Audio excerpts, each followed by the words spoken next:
Bonjour Damien Rieu, vous étiez au rassemblement contre la venue de l'Océan Viking. Pouvez-vous nous en dire plus ? Écoutez, je crois que ce qui est important, c'est pas le bateau en lui-même ou les migrants, il y a une question à poser. Est-ce qu'on veut que l'Afrique se déverse dans l'Europe ou pas ?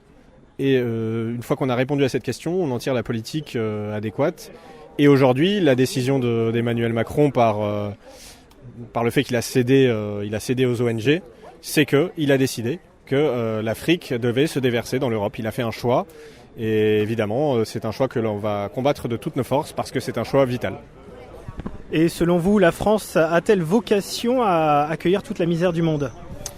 La France a vocation surtout je pense à expulser ceux qui n'ont rien à faire chez elle, les délinquants, les clandestins, ceux qui sont sous OQTF. Je rappelle qu'on est quand même à peine 3 semaines après l'affaire Lola.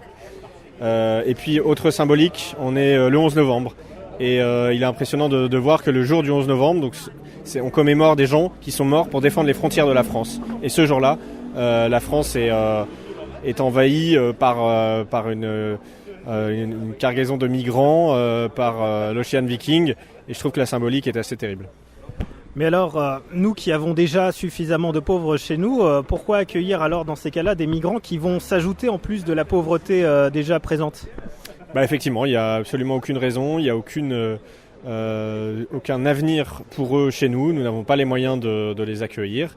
Et donc il faut absolument les empêcher de prendre la mer, les dissuader de prendre la mer. Et pour ça, il n'y a qu'une seule manière de faire, c'est de les ramener chez eux. Et comme ça, en plus, ça leur évitera de mourir en mer et de prendre des risques inconsidérés. Et quand on voit le nombre de tentes quechua alignées les unes à côté des autres dans les camps de migrants, par exemple à Porte de la Chapelle, peut se dire quel résultat en fait ? C'est ça, c'est-à-dire que leur avenir, il est d'être soit dans la rue, soit semi-esclaves de patrons voyous, soit dépendants des aides sociales. Dans les 3 cas, je ne pense pas que ça soit quelque chose qui soit positif ni pour la France ni pour eux. Et Darmanin avait dit que ça serait positif d'avoir des migrants, notamment pour les secteurs en tension. Qu'avez-vous à lui répondre là-dessus ? Il n'y a pas de secteur en tension, il y a tout simplement des secteurs où on ne prend pas en compte la difficulté au niveau du salaire et on n'aménage pas suffisamment les horaires pour que les employés s'y retrouvent. Donc tout simplement, c'est à ce secteur de se réformer. Le secteur de la restauration doit se réformer, doit donner des salaires qui correspondent à l'effort très difficile que fournissent les employés et doit respecter des horaires, doit plus recruter de manière à ce que les horaires soient moins intenses, moins difficiles et que donc il y ait plus de Français qui veulent faire ce genre de métier.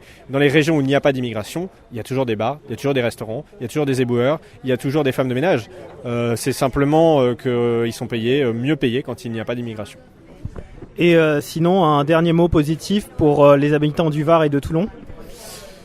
Écoutez, positif je sais pas parce que je pense que ce bateau est le premier d'une longue série. Donc je suis pas sûr qu'il y ait beaucoup de positifs. Le côté positif c'est que Reconquête sera à leur côté pour se battre.